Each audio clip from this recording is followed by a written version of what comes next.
ରାସ୍ତା କାମ ନାଁରେ ଘଣ୍ଟା ଘଣ୍ଟା ରାସ୍ତା ରୋକ, ଟ୍ରାଫିକ୍ ଜାମ୍ରେ ଫସୁଛନ୍ତି ସ୍କୁଲ ଛୁଆ। ଏମିତି ଏକ ଘଟଣା ଘଟିଛି ସୁନାରୀମୁଣ୍ଡା ରାସ୍ତାରେ, ଯାହା ବେଦାନ୍ତକୁ ସଂଯୋଗ କରୁଛି। ଏହି ରାସ୍ତାରେ ସକାଳ 8ଟା ବେଳେ ରାସ୍ତା କାମ ଯୋଗୁଁ ରାସ୍ତା ଖୋଳି ଦେଇଥିବା ଯୋଗୁଁ ସ୍କୁଲ ବସ୍ ମଧ୍ୟ ଅଟକି ଯାଇଥିଲା ଏବଂ ଛୁଆମାନେ ଡେରିରେ ପହଞ୍ଚିଥିଲେ ନିଜ ସ୍କୁଲ। ଏହି ସମୟରେ ଜଣେ ରାସ୍ତାରେ ଯାଉଥିବା ଲୋକ ଯେତେବେଳେ ତାର ବିରୋଧ କଲେ, ତାକୁ ଗାଲି ଆଖି ଦେଖେଇଲେ କମ୍ପାନୀର କର୍ମଚାରୀମାନେ।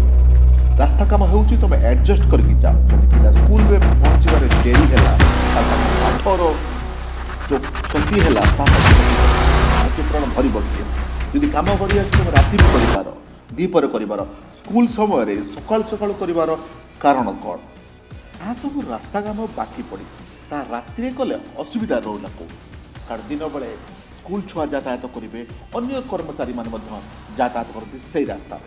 ଯେହେତୁ ଏହା ସର୍ବସାଧାରଣ ବ୍ୟବହାର କରୁଛନ୍ତି, ଅନ୍ତତଃ ପକ୍ଷେ ମାନବିକତା ଦୃଷ୍ଟିରୁ ଲୋକଙ୍କୁ ହଇରାଣ ନ କରି ଏ କାମ ଦ୍ୱିପହରେ କି ରାତିରେ କରିଲେ ହେବ।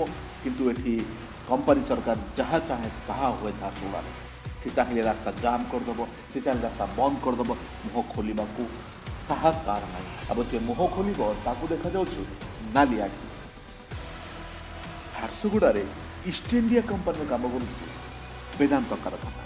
ଏଠି ରାଜ୍ୟ ରାସ୍ତାରେ ହଜାର ହଜାର ଟ୍ରକ୍ ଅବୈଧ ପାର୍କିଂ କରେ, କିନ୍ତୁ ମୁହଁ ଖୋଲିବାକୁ ସାହସ କାହାର ନାହିଁ।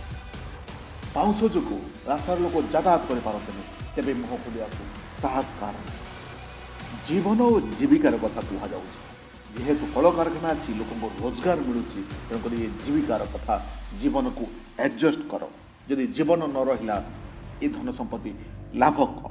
ତା ଛଡ଼ା ଏହି ସମୟରେ ଯେଉଁ ଛୋଟ ଛୋଟ କୁନି କୁନି ଛୁଆମାନେ ସ୍କୁଲ ଯାଉଛନ୍ତି, ଯଦି ଦୈବାତ୍ କିଛି ଦୁର୍ଘଟଣା ଘଟିଯାଏ, ତାହେଲେ ଏ ଜୀବନ ଆଉ ଧନ ଥାଇ ଲାଭ କ'ଣ?